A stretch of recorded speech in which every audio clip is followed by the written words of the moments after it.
अगर ये कहें कि देश भर की नजरें आज काशी की तरफ हैं, तो इसे गलत नहीं कहा जा सकता।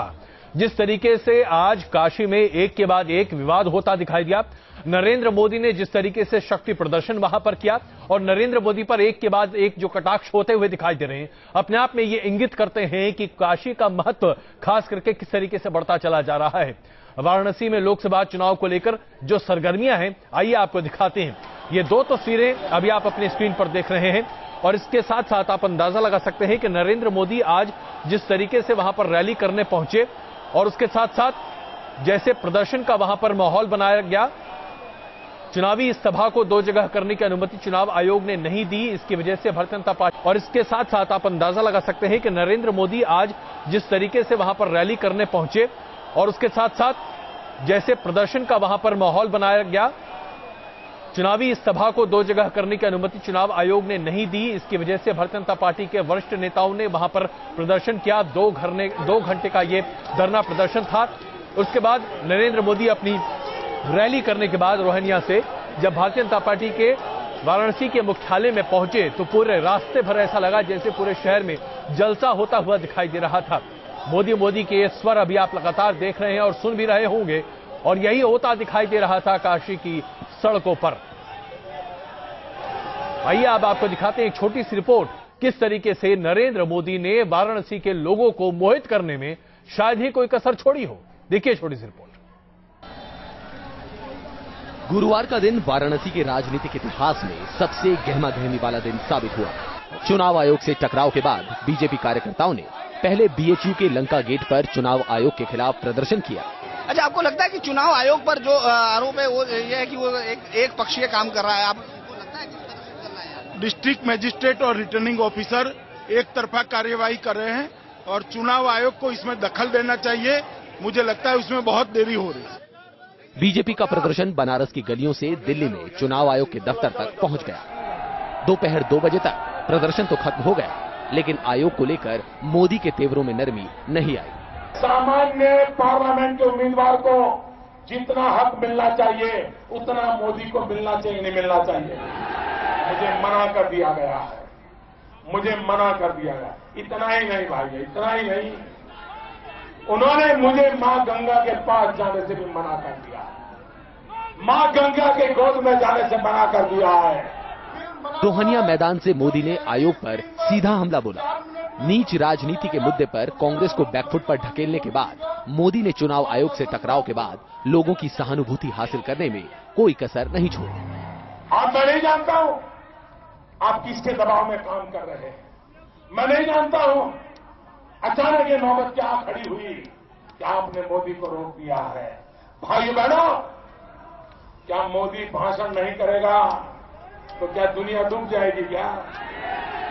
अरे मोदी की वाणी से ज्यादा मोदी के मौन में भी ताकत है। मोदी के ताबड़तोड़ हमलों के बाद बारी चुनाव आयोग की थी। शाम होते होते मुख्य चुनाव आयुक्त वीएस संपत ने भी प्रेस कॉन्फ्रेंस की और पक्षपात के आरोपों को सिरे से खारिज कर दिया।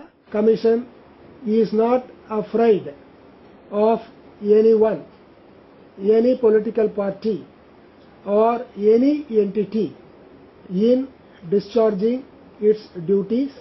It has always been discharging in a very forthright manner. Modi और आयोग के बीच टकराव की एक बड़ी वजह गंगा आरती भी रही। आयोग ने पहले ना कहने के बाद मोदी को मां गंगा की पूजा करने की इजाजत दे दी थी। मोदी गंगा की पूजा करने तो नहीं गए, लेकिन इस मुद्दे का भावनात्मक फायदा उठाने से भी नहीं चूके। मां गंगा, आज नहीं तो कल से ही मैं फिर आऊंगा। मां तेरी गोद में बैठूंगा, मां तेरे चरणों में बैठूंगा।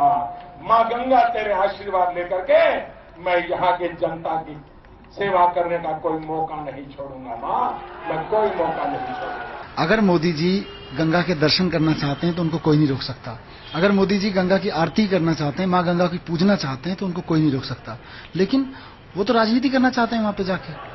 नामांकन के बाद मोदी का बनारस में पहला ही दिन सियासी रंगों से भरा रहा। काशी में वोटिंग को भी 4 दिन बाकी है। ऐसे में इस बात की पूरी उम्मीद है कि आने वाले इन 4 दिनों में राजनीतिक घमासान अभी और ऊंचाई पर पहुंचे। News nation. लेकिन यह घमासान यहीं पर रुकता हुआ नहीं दिखाई दिया। नरेंद्र मोदी ने जैसे ही गंगा आरती न कर पाने की छोह सामने रखी, उसके साथ साथ विपक्षी और विरोधी दलों ने उस पर नरेंद्र मोदी को ही खींचना शुरू कर दिया। आइए अब आपको दिखाते हैं किस तरीके से समाजवादी पार्टी, बहुजन समाज पार्टी समेत तमाम अन्य दलों ने इस बात को सामने स्पष्टता से रखा कि नरेंद्र मोदी को गंगा आरती की अनुमति दे दी गई थी। ऐसे में नरेंद्र मोदी वहां क्यों नहीं गए? क्या नरेंद्र मोदी सिर्फ गंगा के नाम पर राजनीति करना चाहते हैं? देखिए उन्होंने क्या कहा। आपके मीडिया के लोग भी जो गए हैं बनारस, मीडिया के लोग भी बनारस गए हैं, वो तक मां गंगा पर गए हैं और तब आए हैं।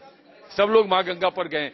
ये क्यों नहीं गए मां गंगा पर? एक प्रश्न मैंने पूछा है, ये हो सकता है इनके पास कोई जवाब हो सकता है बातचीत हो गई हो, हमें तो नहीं मालूम। चुनावी लाभ लेने के लिए गंगा पूजा का धार्मिक कार्यक्रम भी इसमें शामिल कर लिया गया है। वाराणसी में एक नया षड्यंत्र व नाटकबाजी करनी शुरू कर दी है ताकि यहां माहौल को गरमाकर वे इसको किसी भी तरीके से हिंदू मुस्लिम सांप्रदायिक रंग देकर उसका चुनावी लाभ खासकर यहां पड़ोसी सीटों पर अर्थात वाराणसी व आजमगढ़ में भी उठाया जा सके। काशी में हार रहे हैं मोदी जी और इसलिए वो इस तरह का परपंच करके, नौटंकी करके पूरे प्रदेश में माहौल खराब करना चाहते हैं। तो विरोधियों की तेवर क्या रही है अभी आपको हमने दिखाया। हमारे संवाददाता रमेश भट्ट इस वक्त हमारे साथ मौजूद है। रमेश, आज पूरे दिन भर आप वाराणसी में रहे, बीजेपी मुख्यालय पर, वहां पर आप अभी मौजूद हैं, क्या कुछ देखने को मिला? और उससे बड़ी बात यह कि गंगा आरती न कर पाने की वजह नरेंद्र मोदी या भारतीय जनता पार्टी का कोई भी कार्यकर्ता बताने को तैयार भी है? देखिए अजय, बिल्कुल सही आपने कहा कि कोई भी इस बात का जवाब नहीं देना चाहता, क्योंकि नरेंद्र मोदी ने जो रैली में जो संबोधन किया उसमें साफ तौर पे कहा कि मुझे मना कर दिया गया था। हालांकि अगर चुनाव आयोग की रिटर्निंग ऑफिसर के लिहाज से देखा जाए, उन्हें बाद में अनुमति दे दी गई थी। बात बिल्कुल स्पष्ट है कि कहीं ना कहीं माहौल बनाने की कोशिश की जा रही है अजय, क्योंकि अब जिस सीट पे आखिरी चरण पे सबसे ज्यादा पूरे देश की नजर है, यहां तक कि विदेशी मीडिया की भी नजर है, विदेशी मीडिया के लोग भी वाराणसी पहुंचे हैं, वो काशी की सीट है। लिहाजा किस तरह से इस कैंपेन को एक मोमेंटम दिया जाए और मोमेंटम की लहर का माहौल इतना गर्म हो कि सब कुछ मोदी में हो जाए, उसमें कहीं ना कहीं बीजेपी के रणनीतिकार बहुत हद तक कामयाब भी रहे हैं। यही कारण है कि 4 किलोमीटर का जो लंका गेट, बीएचयू गेट से यहां तक की रथ यात्रा जो बीजेपी का कार्यालय है, यहां पर पहुंचने में अजय 10 मिनट का समय लगता है। पिछले 1.5 घंटे से सड़क पर उतरे नरेंद्र मोदी, अब तक यहां नहीं पहुंचे हैं और ऐसा लग रहा है अभी उन्हें आधा घंटा और लगेगा। तो आप अंदाजा लगा सकते हैं कि जो चौसर होती है वो किस तरह से बिछाई गई थी और जो चौसर बिछाई गई वो कहीं ना कहीं बीजेपी के पक्ष में काम करती भी इस समय दिखाई दे रही है। बिल्कुल रमेश, बहुत धन्यवाद इस जानकारी के लिए। इस वक्त हमारे साथ मौजूद हैं विजय सोनकर शास्त्री जी। विजय सोनकर शास्त्री जी, आखिरकार ये क्या है? चुनाव आयोग से आपको गंगा आरती करने की अनुमति मिल चुकी है, उसके बावजूद अगर आप अपने भाषण में ये कहते दिखाई दें कि भाई गंगा आरती करने का हमें कोई हक नहीं दिया जा रहा, मां गंगा हमें बुलाना चाहती है लेकिन हम वहां जाना नहीं पा रही क्योंकि लोग हमें जाने नहीं दे रहे, भावनाओं से खेलना नहीं इसे कहेंगे तो और क्या कहेंगे? देखिए अजय जी, ऐसी बात नहीं है। परमिशन तो वो बार बार दे ही रहे हैं, लेकिन जिस स्थिति में परमिशन दे रहे हैं, क्या उस स्थिति को आप देख रहे हैं? नहीं विजय जी, इस तरह से एम्बैरेस किया जा रहा है। क्षमा करेंगे विजय जी, बार रोका जा रहा है। क्षमा करेंगे विजय जी, लेकिन आप ये बताइए कि आपके नेता जो हैं नरेंद्र मोदी जी अपनी रैली में ये कहते हैं कि हमें अनुमति नहीं दी गई है, जबकि ये अनुमति आज सुबह से है।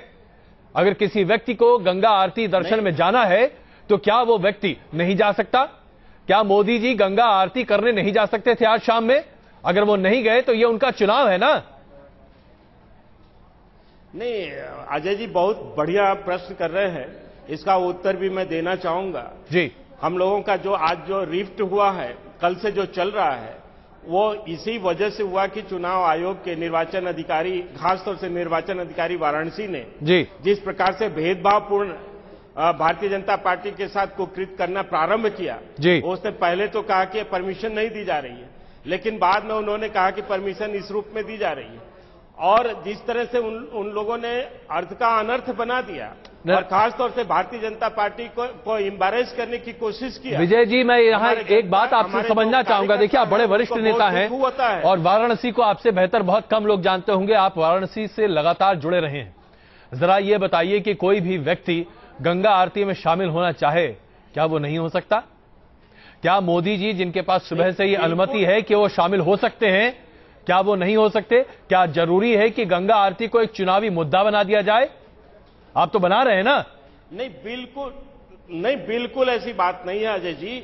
हम तो ये कहना चाहते हैं कि कश्मीर में नरेंद्र भाई मोदी की सभा हो सकती है, रैली हो सकती है, जहां के पग पग पर उग्रवादियों का, आतंकवादियों का पूरा तांता लगा हुआ है। विजय जी, आप सवाल का जवाब नहीं दे रहे हैं और चैन नहीं चाहते। नहीं, विजय जी, आप सवाल का जवाब नहीं दे रहे हैं। आज कम से कम विजय जी, आज कम से कम स्पष्टता से बात कीजिए। ये आपकी कूटनीतिक चाल है। मैं इस शब्द का इस्तेमाल करने को मजबूर हूं। नहीं, मैं बिल्कुल स्पष्ट होकर के कह रहा हूं कि नरेंद्र भाई मोदी अगर कश्मीर में अपनी रैली कर सकते हैं तो नरेंद्र भाई मोदी काशी में अपनी रैली क्यों नहीं कर सकते? बात यहाँ रैली की नहीं, बात यहाँ गंगा दर्शन की है। बातें नहीं है क्या? ना विजय जी, मैं बहुत अदब से, इसका जवाब चुनाव आयोग देगा क्या? ना मैं बहुत अदब से आपके सामने बात कर रखना चाहता हूं। आप बात को गोल घुमाना चाह रहे हैं। मैं सीधे तौर पर आपसे पूछ रहा हूं, गंगा दर्शन करने को किसी ने नहीं रोका नरेंद्र मोदी जी को, इसके बावजूद आप लोग वहां नहीं गए। यह आपका चुनाव है, चुनाव आयोग ने आपको नहीं रोका। आप इसे मुद्दा बना रहे हैं, आप इस पर राजनीति कर रहे हैं और यह स्पष्ट है। नहीं, देखिए, हम मुद्दा नहीं बना रहे हैं, हम बिल्कुल मुद्दा नहीं बना रहे हैं, बल्कि चुनाव आयोग जो तीर चला रहा है उस तीर से वो स्वयं घायल हो रहा है। नहीं, बिल्कुल नहीं। एक तरफ तो हमारे लाखों लाख कार्यकर्ताओं को विजय जी हतोत्साहित किया जा रहा है। नहीं विजय जी, आप जिस मुद्दे को करके सड़कों विजय जी जिस मुद्दे को आप चुनाव का मुद्दा जा रहा है, विजय जी जिस मुद्दे को आप चुनाव आयोग के कंधे पर डालना चाह रहे हैं, वो दरअसल जिम्मेदारी आपकी है। आपकी पार्टी को ये भार लेना पड़ेगा अपने ऊपर कि आपने तय किया कि नरेंद्र मोदी जी गंगा दर्शन के लिए आज शाम न पहुंचे। यह आपकी पार्टी का फैसला है, चुनाव आयोग का फैसला नहीं है। कोई प्रतिबंध नहीं है वहां पर। क्या आपका कार्यक्रम था वहां पर? बताइए। इस बात से सहमत नहीं होता हूं। मैं आपको स्पष्ट रूप से ये बताना चाहता हूं कि जहां लाखों लाख कार्यकर्ता अभी तक देख सकते हैं कि कार्यकर्ताओं में कितना उत्साह है और कितना रोष था। अभी लाखों की संख्या में कार्यकर्ता धरना दे रहे थे, प्रदर्शन कर रहे थे। आखिर में ये स्थिति ही क्यों पैदा की गई? ये पैदा नहीं, देखिए आप दी गई विजय जी, इसके बाद परमिशन देने का बहुत बुरी कहावत है, मौके पर चौका। आप लोग मौके पर चौका मार रहे हैं, इस बात को मान लीजिए आप लोग। आइए हमारे साथ रिबू श्रीवास्तव जी भी जुड़ रही हैं, समाजवादी पार्टी पत्रकार हैं। आप जो कुछ भी कहें मैं आपका नहीं, विजय जी देखिए, ईमानदारी की बात आज है। आज सुबह से इजाजत है मोदी जी को कि वो गंगा आरती में शामिल हो सकते हैं। अगर आपके कार्यक्रम तक में ये आज शामिल नहीं है, बताइए आपके कार्यक्रम में कहीं शामिल था ये? अगर नहीं है तो आप कैसे कह सकते हैं अपनी रैली में कि मुझे जाने से रोका जा रहा है? जब मुझे जाने की इजाजत दी जाएगी तो हम जरूर वहां पर जाएंगे। आप भावनाएं भड़का रहे हैं साहब। बिल्कुल नहीं अजय जी, मैं विनम्रता के साथ आपसे कुछ बातें कहना चाहता हूं, अगर आप अवसर दें तो। जी बिल्कुल। अगर हमारी पार्टी के कार्यकर्ताओं को जिस कल से पता चला कि नरेंद्र भाई मोदी का कार्यक्रम के लिए जगह नहीं दी जा रही है, मोदी जी की रैली को कैंसिल कर दिया गया प्रशासन ने, तो हमारे नेताओं ने जब ये घोषणा किया कि नहीं हम धरना करेंगे, प्रदर्शन करेंगे और चुनाव आयोग के इस कुकृत्य को जनता के सामने ले आएंगे। ऐसे में हमारे लाखों लाख कार्यकर्ता ही नहीं देखिए आप फिर वासी भी आप प्रचंड समर्थक हैं। विजय जी मैं जानता हूं आप ये बहुत परिपक्व राजनीतिज्ञ हैं और चीजों को घुमा सकते हैं, मैं मानता हूं इस बात को, और 100% से ज्यादा नंबर आपको इसके लिए दिए जा सकते हैं। रिबू जी जरा ये बताइए, स्थानीय प्रशासन के ऊपर भारतीय जनता पार्टी ये दोष मढ़ रही है, दोषारोपण कर रही है कि गंगा आरती करने का मौका नरेंद्र मोदी जी को, जो कि प्रत्याशी हैं वाराणसी से, नहीं दिया गया, लेकिन ये इजाजत उन्हें पहले से थी। हम आपसे जानना चाहेंगे, आप लोगों ने क्या वाकई में साजिश रची ताकि ये मुद्दा बन जाए आज? अजीत जी, अभी इस समय शासन या प्रशासन का काम नहीं है, चुनाव आयोग अपना काम कर रही है। और मैं ये बताना चाहूंगी कि शाम को 5 बजे इनका एक एप्लीकेशन जाता है कि इन्हें गंगा आरती करनी है, और उसके लिए प्रशासन वालों ने पूरी तरह से, पहले इनको मालूम होगा कि पुलिस की रिपोर्ट जाती है, प्रशासन वालों ने पूरी तरह से गंगा आरती की इनको 4 घंटे में सारी फॉर्मेलिटीज पूरी करके इनको थमा दिया और